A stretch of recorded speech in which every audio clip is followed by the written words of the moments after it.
The gospel is called the good news. ಸುವಾರ್ತೆಯು ಶುಭ ಸುವಾರ್ತೆಯು ಎಂಬುದಾಗಿ ಕರೆಯಲ್ಪಟ್ಟಿದೆ. That is what we should have a great desire to spread. ಅದನ್ನ ನಾವು ಸಾರಲು ದೊಡ್ಡ ಬಯಕೆಯನ್ನು ಹೊಂದಿರಬೇಕು. There's a guy who's come to see me. He's not a Christian. ಯಾರೋ ಒಬ್ಬ ವ್ಯಕ್ತಿ ನನ್ನನ್ನು ನೋಡಲು ಬರ್ತಾನೆ, ಆತನು ಕ್ರೈಸ್ತನಾಗಿರೋದಿಲ್ಲ. He's not heard the good news that Jesus died for his sins. ಯೇಸು ಆತನ ಪಾಪಗಳಿಗಾಗಿ ಸತ್ತಂತ ಸುವಾರ್ತೆಯನ್ನು ಆತನು ಕೇಳಿರುವುದಿಲ್ಲ. That he need not go to hell, that he go to heaven. That's the greatest news in the world. ಆತನು ನರಕಕ್ಕೆ ಹೋಗಬಾರದು, ಪರಲೋಕಕ್ಕೆ ಹೋಗಬೇಕು ಎನ್ನುವಂಥದ್ದು ಶುಭ ಸುದ್ದಿಯಾಗಿದೆ. How eager are you to spread that news?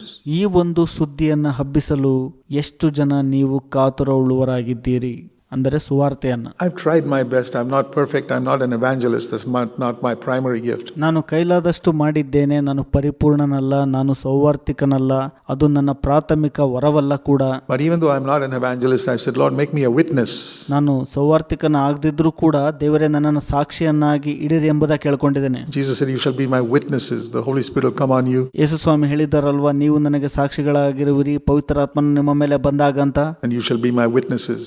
ನೀವು ನನಗೆ ಸಾಕ್ಷಿಗಳಾಗಿರುವಿರಿ ಎಂಬುದಾಗಿ ಯೇಸು ಸ್ವಾಮಿ ಹೇಳಿದ್ದಾರೆ. So I try to be wherever I'm staying somewhere in a hotel or somewhere, like we're living in an apartment now. ನಾನು ಎಲ್ಲೇ ವಾಸ ಮಾಡಿದರೂ ಕೂಡ, ಹೋಟೆಲ್ನಲ್ಲಾಗ್ಬೋದು, ಈಗ ಒಂದು ಅಪಾರ್ಟ್ಮೆಂಟ್ನಲ್ಲಿದ್ದೀನಿ, ಎಲ್ಲ ಕಡೆ ಕೂಡ ನನ್ನಿಂದ ಆದಷ್ಟು ಪ್ರಯತ್ನ ಮಾಡಿದ್ದೇನೆ. I said, Lord, there's somebody at the reception desk. ನಾನು ಕರ್ತನಲ್ಲಿ ಕೇಳ್ಕೊಂಡಿದ್ದೀನಿ, ಕರ್ತನೆ, ಆ ಒಂದು ಸ್ವಾಗತ ಕೋರುವ ಮೇಜಿನಲ್ಲಿ ಕೂತಿರ್ತಾರಲ್ಲ ಅವರು ಕೂಡ. Not the very first day, but try and be friendly with that person. Generally. ಮೊದಲ ದಿನವೇ ಅಲ್ಲ, ಬರ್ತಾ ಬರ್ತಾ ಅವರೊಟ್ಟಿಗೆ ಸ್ನೇಹ ಬೆಳೆಸಿ ಸ್ವಾಭಾವಿಕವಾಗಿ. And then one day, witness. I said, Lord, give me a chance. ಒಂದು ದಿನ ಸಾಕ್ಷಿ ಹೇಳುವವನಾಗಿರಬೇಕು, ಅಂದ್ರೆ ಸಾಕ್ಷಿಯಾಗಿರಬೇಕು. ದೇವರೇ ನಂಗೆ ಅವಕಾಶ ಕೊಡ್ರಿ ಅಂತ ಕೇಳಿ. One day I could give a tract about salvation to that person. ಒಂದು ದಿನ ಆ ವ್ಯಕ್ತಿಯ ರಕ್ಷಣೆಗಾಗಿ ನಾನು ಒಂದು ಸಣ್ಣ ಪುಸ್ತಕವನ್ನ ಕೊಟ್ಟಿದ್ದೇನೆ ಅಥವಾ ಸುರುಳಿಯನ್ನ ಕೊಟ್ಟಿದ್ದೇನೆ. Another time somebody came, he was a non-Christian, came to our room. ಮತ್ತೊಂದು ಬಾರಿ ಒಬ್ಬ ಅನ್ಯನು ನನ್ನ ಕೊಠಡಿಗೆ ಬರ್ತಾನೆ, to fix something on the internet. ಆ ಒಂದು ಇಂಟರ್ನೆಟ್ ಅನ್ನ ಅಳವಡಿಸಲು. And my family picture was there. He said, oh, that's your family. I said, that's my family. I got many grandchildren. ಅಲ್ಲಿ ಹಾಕಿರುವಂತ ನನ್ನ ಕುಟುಂಬದ ಭಾವಚಿತ್ರವನ್ನ ನೋಡಿ ಅವ್ರು ಕೇಳಿದ್ರು, ಇದು ನಿಮ್ಮ ಕುಟುಂಬನ ಅಂತ. ಹೌದು ಅಂತ ನಾನು ಹೇಳಿ, ನನಗೆ ಅನೇಕ ಮೊಮ್ಮಕ್ಕಳಿದ್ದಾರೆ ಅಂತ ಹೇಳಿದೆ. And then I could open the conversation and say, God's been good to me. ನಾನು ಮಾತುಕತೆಯನ್ನು ಆರಂಭಿಸಿದಾಗ ದೇವರು ನನಗೆ ಒಳ್ಳೆಯವರಾಗಿದ್ದರ ಸಮಯದಲ್ಲಿ Gave him the gospel and gave him a little tract when he went away. ಆ ಸುವಾರ್ತೆಯನ್ನು ಸಾರಲು ಸಹಾಯ ಮಾಡಿದ್ರು. ಒಂದು ಸಣ್ಣ ಪುಸ್ತಕವನ್ನ ನಾನು ಕೊಟ್ಟ ನಂತರ ಅವರು ಹೊರಟರು. He got a blessing by coming to fix my internet. ಅವರು ನನ್ನ ಮನೆಗೆ ಇಂಟರ್ನೆಟ್ ಅನ್ನ ಅಳವಡಿಸಲು ಬಂದಾಗ ಆಶೀರ್ವಾದವನ್ನು ಹೊಂದಿಕೊಂಡು ಹೋದ್ರು. Always there are people around us. ಯಾವಾಗಲೂ ಜನರು ನಮ್ಮ ಸುತ್ತಮುತ್ತನೇ ಇರ್ತಾರೆ. I'm not saying we must thrust it on people, but ask God to give an opening to you. I don't witness to everybody. ನಾನು ಎಲ್ಲರಿಗೂ ಸಾಕ್ಷಿಯಾಗಿರೋ ಅಥವಾ ಸಾಕ್ಷಿ ಹೇಳೋ ಅವಶ್ಯಕತೆ ಇಲ್ಲ, ಅಥವಾ ಇನ್ನೊಬ್ಬರ ಮೇಲೆ ಹಾರಿ ಕೂಡ ಹೋಗಬಾರ್ದು. ದೇವರಲ್ಲಿ ನಾವು ಈ ವಿಷಯಕ್ಕಾಗಿ ಕೇಳಿಕೊಳ್ಬೇಕು. When I'm sitting in a bus or a train or something, I say, Lord, or in a plane. ನಾನು ಬಸ್ಸಿನಲ್ಲಾಗ್ಬೋದು, ವಿಮಾನದಲ್ಲಾಗ್ಬೋದು, ರೈಲಿನಲ್ಲಾಗ್ಬೋದು, ನಾನು ಕರ್ತನಲ್ಲಿ ಕೇಳ್ಕೊಳ್ತೀನಿ, Give me a chance to witness, Lord, if it's your will. ಸಾಕ್ಷಿಯಾಗಿರ್ಲಿಕ್ಕೆ ನನಗೆ ಸಹಾಯ ಮಾಡ್ರಿ ದೇವರೇ, ನಿಮ್ಮ ಚಿತ್ತ ಇರೋದಾದ್ರೆ ಎಂಬುದಾಗಿ. If you're sitting next to somebody, this is what I did once in a plane. ನನ್ನ ಪಕ್ಕದಲ್ಲಿ ಯಾರಾದರೂ ಕೂತಿದ್ರು ಅಂದ್ರೆ, ಒಂದು ಬಾರಿ ವಿಮಾನದಲ್ಲಿ ನಾನು ಅದನ್ನ ಮಾಡಿದ್ದೇನೆ. I took out my Bible on my phone. ನಾನು ಸತ್ಯವೇದವನ್ನ ನನ್ನ ಮೊಬೈಲ್ನಲ್ಲಿ ತೆರೆದೆ. And you know, sometimes people sitting next to you like to see what you're reading on the phone. They're very inquisitive. ಕೆಲವೊಮ್ಮೆ ನಿಮ್ಮ ಪಕ್ಕದಲ್ಲಿ ಕೂತಿರುವಂತ ಜನರು ಬಹಳ ಆಸಕ್ತಿ ಉಳ್ಳವರಾಗಿರುತ್ತಾರೆ, ನಿಮ್ಮ ಮೊಬೈಲ್ನಲ್ಲಿ ಏನು ಓದ್ಕೊಳ್ತಾ ಇದ್ದೀರಿ ನೀವು ಅಂತ. And I knew this guy will look at my phone. ನನಗೆ ಗೊತ್ತಿತ್ತು ಈ ವ್ಯಕ್ತಿ ನನ್ನ ಮೊಬೈಲ್ ಅನ್ನ ನೋಡ್ತಾರೆ ಅಥವಾ ನೋಡ್ತಿದ್ದಾರೆ ಅಂತ. And he'll read the Bible. And if he has any interest, he'll start talking to me. ನಾನು ಸತ್ಯವೇದವನ್ನ ಓದಲು ಪ್ರಾರಂಭಿಸಿದೆ. ಆತನಿಗೆ ಏನಾದರೂ ಆಸಕ್ತಿ ಇದ್ದಿದ್ದೇ ಆದ್ರೆ ನನ್ನ ಬಳಿ ಮಾತನಾಡ್ತಾನೆ ಅಂತ ನಂಗೆ ಗೊತ್ತಿತ್ತು. He was sitting in one seat, his wife was sitting in another seat. ನನ್ನ ಪಕ್ಕದಲ್ಲಿ ಈ ವ್ಯಕ್ತಿ ಕೂತಿದ್ರು, ಅವರ ಪಕ್ಕದಲ್ಲಿ ಆ ವ್ಯಕ್ತಿ ಹೆಂಡತಿ ಕೂತಿದ್ರು. He saw this and he got up and went away. He told his wife to come and sit there. Okay. ಅವರು ಅದನ್ನ ನೋಡಿ ಎದ್ದು ಹೊರಟೋದ್ರು. ತಮ್ಮ ಹೆಂಡತಿಗೆ ಹೇಳಿದ್ರು, ಬಂದು ಕೂತ್ಕೋ ಅಂತ. ನಾನು ಹೇಳಿದೆ, ಪರವಾಗಿಲ್ಲ. I didn't open my mouth, but I discovered this guy has no interest. ನಾನು ನನ್ನ ಬಾಯನ್ನ ತೆರಲಿಲ್ಲ, ಆದ್ರೆ ಗ್ರಹಿಸ್ಕೊಂಡೆ ಈ ವ್ಯಕ್ತಿಗೆ ಇದ್ರ ಬಗ್ಗೆ ಆಸಕ್ತಿ ಇಲ್ಲ ಅಂತ. So if you ask the Lord, he'll show you ways by which to find out does this guy have an interest or not? ನೀವು ಕರ್ತನಲ್ಲಿ ಕೇಳ್ಕೊಳ್ಳೋದಾದ್ರೆ ದೇವರು ಮಾರ್ಗವನ್ನು ತೆರೀತಾರೆ, ಆ ವ್ಯಕ್ತಿಯಲ್ಲಿ ಆಸಕ್ತಿ ಇದೆನಾ ಇದ್ರ ವಿಷಯವಾಗಿ ಇಲ್ಲವೋ ಎಂಬುದಾಗಿ. I don't want to thrust something down his throat. ನಾನು ಯಾರಿಗೂ ಕೂಡ ಒತ್ತಾಯ ಮಾಡಿ ಗಂಟಲಿಗೆ ತುರುಕಬಾರದು. But all I say is always be ready. ನಾನು ಏನಂತ ಹೇಳಕ್ ಇಷ್ಟಪಡ್ತೀನಪ್ಪ ಅಂದ್ರೆ ಯಾವಾಗಲೂ ಸಿದ್ಧರಾಗಿರ್ರಿ. Lord, I'm ready to be a witness for you. ಕರ್ತರೆ, ನಾನು ನಿಮಗಾಗಿ ಸಾಕ್ಷಿಯಾಗಿರಲು ಸಿದ್ಧನಾಗಿದ್ದೇನೆ ಎಂಬುದಾಗಿ ಹೇಳ್ರಿ.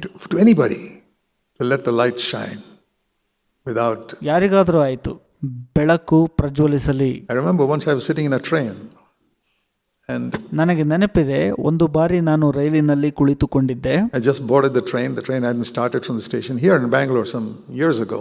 ರೈಲ್ ಇನ್ನೂ ಆರಂಭ ಆಗಿರಲಿಲ್ಲ. ಬೆಂಗಳೂರಿನಲ್ಲಿ ಬಹಳ ವರ್ಷಗಳ ಹಿಂದೆ ನಾನು ಹೋಗಿ ಕೂತ್ಕೊಂಡಿದ್ದೆ ಅಲ್ಲಿ. And there was somebody sitting there. ಅಲ್ಲಿ ಪಕ್ಕದಲ್ಲಿ ಇನ್ನೊಬ್ರು ಕೂತಿದ್ರು. And amazingly, an opportunity came up to share the gospel in a very short time. ವಿಸ್ಮಯಕರವಾಗಿ ಬಹಳ ಕಡಿಮೆ ಅವಧಿಯಲ್ಲಿಯೇ ಒಂದು ಅವಕಾಶ ಸಿಕ್ಕಿತ್ತು ಸುವಾರ್ತೆಯನ್ನ ಅವರಿಗೆ ಸಾರಲು. Before even the train started, there was nobody else in the compartment. The other hadn't come. I had gone early. ಆ ಬೋಗಿಯಲ್ಲಿ ಯಾರೂ ಇರಲಿಲ್ಲ. ನಾನು ಬಹಳ ಬೇಗ ಬಂದು ಕೂತ್ಕೊಂಡಿದ್ದೆ. ರೈಲು ಕೂಡ ಇನ್ನೂ ಹೊರಟಿರಲಿಲ್ಲ. And I got a chance to speak to him. ನನಗೆ ಅವಕಾಶ ಸಿಕ್ತು ಆತನೊಟ್ಟಿಗೆ ಮಾತನಾಡಲು. And little later he discovered that he was sitting in the wrong compartment. And he went away. ಸ್ವಲ್ಪ ಸಮಯದ ನಂತರ ಆತನು ಗ್ರಹಿಸಿಕೊಂಡಿದ್ದೇನಪ್ಪ ಅಂದ್ರೆ ತಪ್ಪಾದ ಬೋಗಿಯಲ್ಲಿ ಬಂದು ಕುತ್ಕೊಂಡ್ಬಿಟ್ಟಿದ್ದೀನಿ ಅಂತ.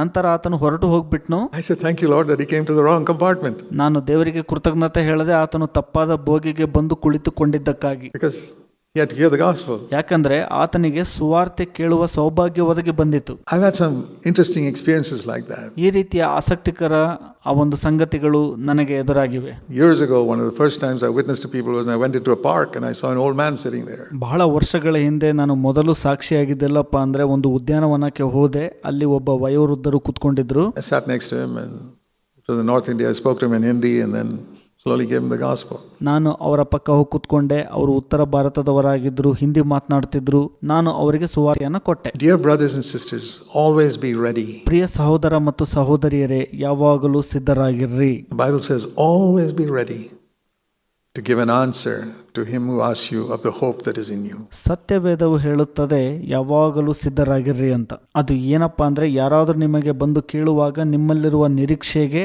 ಉತ್ತರವನ್ನು ಕೊಡಲು. 1 Peter. It's a great verse. Always be ready. I think it's 1 Peter chapter 3. 1 ಪೇತ್ರದಲ್ಲಿ ಅದ್ಭುತ ವಚನ ಇದೆ, ಯಾವಾಗಲೂ ಸಿದ್ಧರಾಗಿರ್ರಿ ಅಂತ.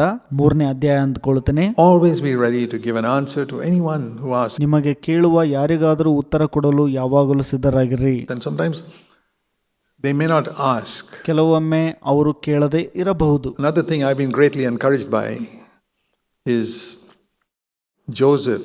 ಮತ್ತೊಂದು ಸಂಗತಿ ನಾನು ಬಹಳ ಪ್ರೋತ್ಸಾಹ ಪಡೋದು ಯಾವುದಪ್ಪ ಅಂದ್ರೆ ಅದು ಯೋಸೇಫ. You want to know how he came out of prison? Listen to this. ನಿಮಗೆ ಗೊತ್ತಾಗ್ಬೇಕಾ ಆತನು ಹೇಗೆ ಸೆರೆಮನೆಯಿಂದ ಹೊರಗೆ ಬಂದ ಅಂತ? ಇದನ್ನು ಕೇಳಿಸ್ಕೊಳ್ರಿ. How did Joseph come out of prison? He was 13 years in prison, falsely accused in Egypt. ಯೋಸೇಫನು ಹೇಗೆ ಸೆರೆಮನೆಯಿಂದ ಹೊರಗೆ ಬಂದನು? ಆತನು 13 ವರ್ಷ ಸೆರೆಮನೆ ವಾಸದಲ್ಲಿದ್ದನು, ಅದು ತಪ್ಪಾಗಿ ದೂಷಣೆ ಹೊರಲ್ಪಟ್ಟು. But he didn't sit there complaining against his brothers. ಆದರೆ ಆತನು ಅಲ್ಲಿ ಸುಮ್ಮನೆ ಕುತ್ಕೊಂಡು ತನ್ನ ಸಹೋದರರ ವಿರುದ್ಧವಾಗಿ ದೂರು ಹೇಳಲಿಲ್ಲ. Or complaining against God. ದೇವರ ವಿರುದ್ಧವಾಗಿ ಕೂಡ ದೂರು ಹೇಳಲಿಲ್ಲ. Even though he did not know Romans 8:28, it was not written those days. ರೋಮ 8:28 ಆತನಿಗೆ ಗೊತ್ತಿರದಿದ್ದರೂ ಆ ದಿನಗಳಲ್ಲಿ ಅದು ಬರೆಯಲ್ಪಟ್ಟಿರಲಿಲ್ಲ. He believed God is in control. ದೇವರು ನಿಯಂತ್ರಣದಲ್ಲಿದ್ದಾನೆ ಎಂಬುದಾಗಿ ಆತನು ನಂಬಿದನು. He was upright. He refused to commit adultery with the woman who tempted him. ಆತನು ಪ್ರಾಮಾಣಿಕನಾಗಿದ್ದನು, ತನ್ನನ್ನು ಶೋಧಿಸುವಂತ ಹೆಣ್ಣಿನೊಟ್ಟಿಗೆ ವ್ಯಭಿಚಾರ ಮಾಡಲು ನಿರಾಕರಿಸಿದನು. And he was imprisoned for that. ಅದಕ್ಕಾಗಿ ಆತನು ಸೆರೆಮನೆಗೆ ಒಯ್ಯಲ್ಪಟ್ಟನು. And he was so much in touch with God that he was concerned about other people. He saw 2 people sitting there discouraged. ಆತನು ದೇವರೊಟ್ಟಿಗೆ ಸಂಪರ್ಕ ಸಾಧಿಸಿದ್ದನು ಮತ್ತು ಇತರರೆಡೆ ಆತನು ಕಾಳಜಿ ಹೊಂದಿದ್ದನು. ಅಲ್ಲಿ 2 ಮನುಷ್ಯರು ಕೂತಿರುವುದನ್ನು ನೋಡ್ತಾನೆ. And he went up to them and said, why are you discouraged? ಅವರ ಬಳಿ ಹೋಗಿ ಈ ತರ ಕೇಳ್ತಾನೆ, ಯಾಕೆ ನೀವು ನಿರುತ್ಸಾಹಗೊಂಡಿದ್ದೀರಿ ಅಂತ. They told him about we had a strange dream and he explained the dream to them. ಅವರು ಆತನಿಗೆ ಅಪರಿಚಿತ ಕನಸು ಬಿದ್ದಿದ್ದನ್ನ ಹೇಳ್ತಾರೆ. ಆಗ ಯೋಸೇಫನು ಅವರಿಗೆ ಆ ಕನಸಿನ ಅರ್ಥವನ್ನ ವಿವರಿಸುತ್ತಾನಲ್ಲಿ. And the dream was fulfilled. for Pharaoh's cupbearer. ಫರೋಹನ ಪಾನದಾಯಕನಿಗಾಗಿ ಆ ಕನಸು ನೆರವೇರಲ್ಪಟ್ಟಿತು. And Pharaoh released him from prison. ಫರೋಹನು ಆ ಪಾನದಾಯಕನನ್ನು ಸೆರೆಮನೆಯಿಂದ ಬಿಡಿಸಿದನು. And 2 years later, 2 ವರ್ಷದ ನಂತರ he completely forgot. Joseph said, please tell Pharaoh that I am unjustly treated here. ಪಾನದಾಯಕನು ಸಂಪೂರ್ಣವಾಗಿ ಮರೆತು ಬಿಟ್ಟಿರ್ತಾನೆ. ಯೋಸೇಫನು ಪಾನದಾಯಕನಿಗೆ ಕಳಿಸಿರ್ತಾನೆ, ಫರೋಹನಿಗೆ ಹೇಳು ನಾನು ಅನ್ಯಾಯವಾಗಿ ಇಲ್ಲಿ ಬಿದ್ದಿದ್ದೇನೆ ಅಂತ. He completely forgot. People are ungrateful. ಪಾನದಾಯಕನು ಸಂಪೂರ್ಣವಾಗಿ ಮರೆತು ಬಿಟ್ಟಿರುತ್ತಾನೆ. ಜನರು ಕೃತಜ್ಞತೆ ಉಳ್ಳವರಾಗಿರುವುದಿಲ್ಲ. But at the right time, that also God arranged it, because God's plan was Joseph should not become the ruler till he's 30 years old. ಅದು ಸರಿಯಾದ ಸಮಯದಲ್ಲಿ, ಯಾಕೆಂದರೆ ದೇವರು ಅದನ್ನ ಏರ್ಪಡಿಸಿದ್ದರು. ದೇವರ ಯೋಜನೆಯು ಯೋಸೇಫನು 30 ವರ್ಷದ ತನಕ ಅಧಿಕಾರ ನಡೆಸಬಾರದು ಎಂಬುದಾಗಿತ್ತು. And this was when he was 28. ಇದು ನಡೆದದ್ದು ಆತನ 28ನೇ ವಯಸ್ಸಿನಲ್ಲಿರುವಾಗ. So God made that man forget for 2 years. ದೇವರು ಆ ಪಾನದಾಯಕನನ್ನ ಮರೆಯುವಂತೆ ಮಾಡಿದನು 2 ವರ್ಷಗಳ ಕಾಲ. Then Pharaoh had a dream, and then that cupbearer said, oh yeah, I remember 2 years ago there was a man who explained my dream. Pharaoh said, bring him here. ಫರೋಹನಿಗೆ ಒಂದು ಕನಸು ಬೀಳುತ್ತೆ. ಆಗ ಪಾನದಾಯಕನ ನೆನಪು ಮಾಡ್ಕೊಳ್ತಾನೆ, ಓ ಕನಸು ಹೇಳುವಂತ ವ್ಯಕ್ತಿ ಅಲ್ಲಿದ್ದಾನೆ ಅಂತ. ಆಗ ಫರೋಹನು ಆತನನ್ನ ಕರೆ ಕಳುಹಿಸುತ್ತಾನೆ. That is how Joseph became the ruler in Egypt. ಈ ರೀತಿಯಾಗಿ ಯೋಸೇಫನು ಆ ಒಂದು ಐಗುಪ್ತದಲ್ಲಿ ಅಧಿಪತಿಯಾಗುತ್ತಾನೆ. For a long time, for 100 years. 100 ವರ್ಷಗಳ ಕಾಲ, ಬಹುದೊಡ್ಡ ಅವಧಿ. And that's how he brought his family there. ಆ ರೀತಿಯಾಗಿ ಅಲ್ಲಿ ತನ್ನ ಕುಟುಂಬವನ್ನ ಕರೆದುಕೊಂಡು ಬರುತ್ತಾನೆ. But how did it all start? ಇದೆಲ್ಲ ಹೇಗೆ ಪ್ರಾರಂಭ ಆಯಿತು ಹಾಗಾದ್ರೆ? It started with, he saw 2 people discouraged and he asked them, why are you discouraged? ಇದು ಎಲ್ಲಿಂದ ಪ್ರಾರಂಭ ಆಯ್ತಪ್ಪ ಅಂದ್ರೆ, ಆತನು 2 ವ್ಯಕ್ತಿಗಳನ್ನ ನಿರುತ್ಸಾಹಗೊಂಡಿರುವಂತದನ್ನ ನೋಡಿ ಹೋಗಿ ಕೇಳ್ತಾನೆ, ಯಾಕೆ ನಿರುತ್ಸಾಹಗೊಂಡಿದ್ದೀರಿ ಅಂತ. ಅಲ್ಲಿಂದ I've thought about that instance. When I read something like that, I apply it to myself. ಈ ಒಂದು ಉದಾಹರಣೆ ಕುರಿತಾಗಿ ನಾನು ಯೋಚಿಸುತ್ತಿದ್ದೆ. ನಾನು ಈ ರೀತಿಯ ವಚನಗಳನ್ನು ಓದುವಾಗ ನನಗೆ ನಾನು ಇದನ್ನ ಅನ್ವಯ ಮಾಡ್ಕೊಳ್ತೇನೆ. If I find somebody discouraged in the office, ನಾನು ಕೆಲಸ ಮಾಡುವಂತ ಸ್ಥಳದಲ್ಲಿ ಯಾರಾದರೂ ನಿರುತ್ಸಾಹಗೊಂಡಿರುವಂತವರನ್ನ ನೋಡುವಾಗ, I remember I was on a ship, ನನಗಿನ್ನೂ ನೆನಪಿದೆ, ನಾನು ನೌಕಾದಳದಲ್ಲಿರುವಾಗ, and at least 2 instances I had to talk to people and bring them to Christ. ನನಗೆ ಈ ರೀತಿಯ 2 ಉದಾಹರಣೆ ಇದೆ. ನಾನು 2 ವ್ಯಕ್ತಿಗಳೊಟ್ಟಿಗೆ ಮಾತನಾಡಿ ಅವರನ್ನ ಕ್ರಿಸ್ತನ ಬಳಿಗೆ ಕರೆತಂದಿದ್ದು. One was a Hindu and one was a nominal Christian. ಒಬ್ಬ ಹಿಂದೂ, ಮತ್ತೊಬ್ಬ ನಾಮಕಾವಸ್ಥೆ ಕ್ರೈಸ್ತನಾಗಿದ್ದಂಥವನು. Just being alert. ಯಾವಾಗಲೂ ಜಾಗರೂಕತೆ ಅಥವಾ ಎಚ್ಚರಿಕೆಯಿಂದ ಇರುವಂತದ್ದು. You know, it could be somebody in your office who's looking a bit gloomy. ನಿಮ್ಮ ಕೆಲಸ ಮಾಡುವಂತ ಸ್ಥಳದಲ್ಲಿ ಯಾರಾದರೂ ತುಂಬಾ ನಿರಾಶೆಯಿಂದ, ಬೇಸರದಿಂದ ಕಂಡು ಬರ್ತಾರೆ. One day and you go up to him and say, hey, ಒಂದು ದಿನ ನೀವು ಹೋಗಿ ಅವರಿಗೆ ಮಾತನಾಡ್ತೀರಿ, ನೀವು you're feeling down today. ಇವತ್ತು ನೀನು ಯಾಕೋ ಕಳೆಗೊಂದಿದೆಯಾ, ಯಾಕೆ ಅಂತ. Can I help you in some way? ನಾನು ನಿನಗೆ ಸಹಾಯ ಮಾಡಬಹುದಾ ಯಾವುದಾದ್ರೂ ಮಾರ್ಗದಲ್ಲಿ ಅಂತ ಕೇಳ್ತೀರಿ. You're not preaching the gospel, you're just being good to him. ನೀವು ಸುವಾರ್ತೆ ಸಾರ್ತಾ ಇಲ್ಲ, ಆತನಿಗೆ ಒಳ್ಳೆಯವನಾಗೋ ಪ್ರಯತ್ನ ಮಾಡ್ತಾ ಇದ್ದೀರಿ. The door will slowly open, don't push. ದ್ವಾರವು ನಿಧಾನಕ್ಕೆ ತೆರೆಯಲ್ಪಡುತ್ತೆ, ಅದನ್ನ ಒತ್ತಡ ಹಾಕಿ ತಳ್ಳಬೇಡಿರಿ ಯಾವಾಗಲೂ. When you go to somebody's house, you knock, you don't push the door. So this is a way of knocking. ನೀವು ಯಾರ್ದಾದ್ರೂ ಮನೆಗೆ ಹೋದಾಗ ಕದವನ್ನ ತಟ್ಟುತ್ತೀರಿ, ತಳ್ಳುವುದಿಲ್ಲ.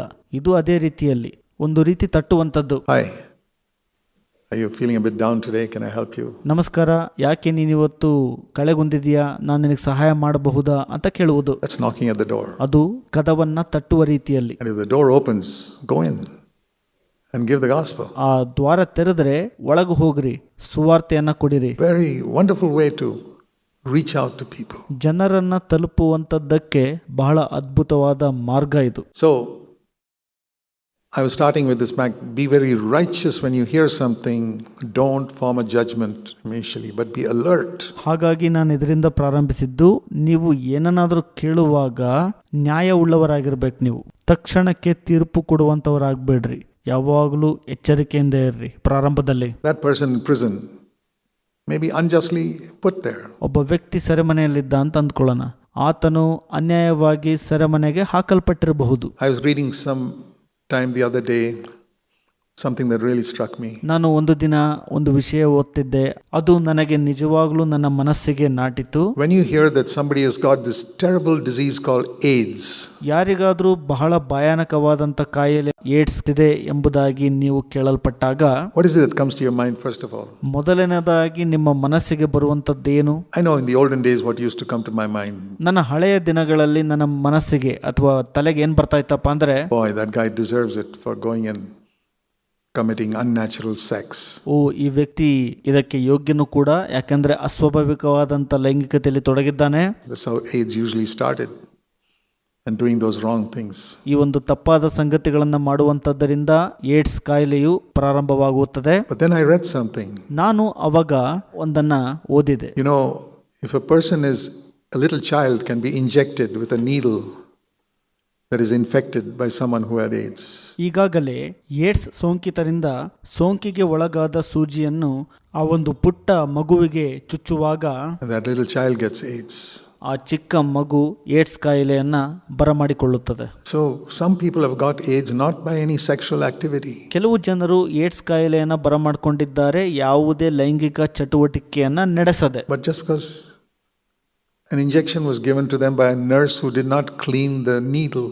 ಆ ನರ್ಸ್ ಇಂಜೆಕ್ಷನ್ ತುದಿಯನ್ನ ಸರಿಯಾಗಿ ಸ್ವಚ್ಛಪಡಿಸಿದನೆ ಅದನ್ನ ಕೊಟ್ಟಿದ್ರಿಂದ ಏಡ್ಸ್ ಕಾಯಿಲೆ ಬಂದಿರೋ ಸಾಧ್ಯತೆ ಇರುತ್ತದೆ. And I said, Lord, forgive me. ನಾನು ಹೇಳಿದೆ, ಕರ್ತರೆ ನನ್ನನ್ನು ಕ್ಷಮಿಸು ಎಂಬುದಾಗಿ. How quickly I judge people. ನಾನು ಎಷ್ಟು ಬೇಗ ಜನರನ್ನ ತೀರ್ಪು ಮಾಡಿಬಿಡ್ತೀನಿ. That guy's got AIDS, he deserves it because he's sexual sin. ಆ ವ್ಯಕ್ತಿ ಆ ಲೈಂಗಿಕ ಪಾಪ ಮಾಡಿದ್ದಕ್ಕಾಗಿ ಆ ಏಡ್ಸ್ ಕಾಯಿಲೆ ಬಂದಿದ್ದು, ಅದಕ್ಕೆ ಯೋಗ್ಯನು ಅಂತ ಹೇಳುವಾಗ I learned from that, don't be so quick to judge people for sexual sin. ನಾನು ಅದರಿಂದ ಕಲ್ತಿದ್ದೇನಪ್ಪ ಅಂದ್ರೆ, ಜನರನ್ನ ಅವರ ಲೈಂಗಿಕ ಪಾಪಗಳಿಗಾಗಿ ತೀರ್ಪು ಮಾಡಬೇಡ್ರಿ. It may not be. ಅದು ಅಲ್ಲದಿರಬಹುದು. They got it probably from an infected needle. ಅದು ಬಹುಶಃ ಏಡ್ಸ್ ಸೋಂಕಿತ ಸೂಜಿಯಿಂದ ಬಂದಿರಬಹುದು. I'm just telling you one or two possibilities. ನಾನು ನಿಮಗೆ ಹೇಳ್ತಿರುವಂತದ್ದು ಒಂದು ಅಥವಾ ಎರಡು ಸಾಧ್ಯತೆಗಳನ್ನ. Apply that to so many other areas where we judge. ನಾವು ತೀರ್ಪು ಮಾಡುವಂತ ಎಷ್ಟೋ ಕ್ಷೇತ್ರಗಳಿಗೆ ಇದನ್ನ ಅನ್ವಯಿಸಿ ನೋಡ್ರಿ. What does the Lord require of you first of all? ನಿಮ್ಮಿಂದ ಕರ್ತರಿಗೆ ಅವಶ್ಯಕವಾಗಿರುವಂತದ್ದೇನು? Do justice. ನ್ಯಾಯವನ್ನ, ಅಂದರೆ ನೀತಿಯನ್ನ ಮಾಡುವಂತ. Don't be quick to judge. ತೀರ್ಪು ಮಾಡುವುದರಲ್ಲಿ ಯಾವಾಗಲೂ ಮುಂದಾಗಿ ಇರಬೇಡ, ಅಥವಾ ತಕ್ಷಣಕ್ಕೆ ತೀರ್ಪು ಮಾಡಬೇಡ. And Matthew 7:1, don't condemn. ಮತ್ತಾಯ 7:1 ಹೇಳುತ್ತದೆ, ಖಂಡಿಸಬೇಡ್ರಿ ಅಂತ. Condemning is the worst part. ಖಂಡನೆಯು ಬಹಳ ಕೆಟ್ಟ ಭಾಗ. The word don't judge in Matthew 7 means don't condemn people. ತೀರ್ಪು ಮಾಡಬೇಡಿರಿ ಎಂಬುದಾಗಿ ಮತ್ತಾಯ 7:1 ಹೇಳಿದ್ದೇನಪ್ಪ ಅಂದ್ರೆ ಖಂಡಿಸಬೇಡ್ರಿ ಅಂತ. He got AIDS because of this. No. It was an infected needle, innocent person. ಅದು ಆತನಿಗೆ ಏಡ್ಸ್ ಬಂತು ಇದಕ್ಕಾಗಿ. ಇಲ್ಲ, ಅದು ಇನ್ನೊಬ್ಬರಿಂದ ಇಂಜೆಕ್ಷನ್ಗೊಳಪಟ್ಟು ಬಂದಿರಬಹುದು.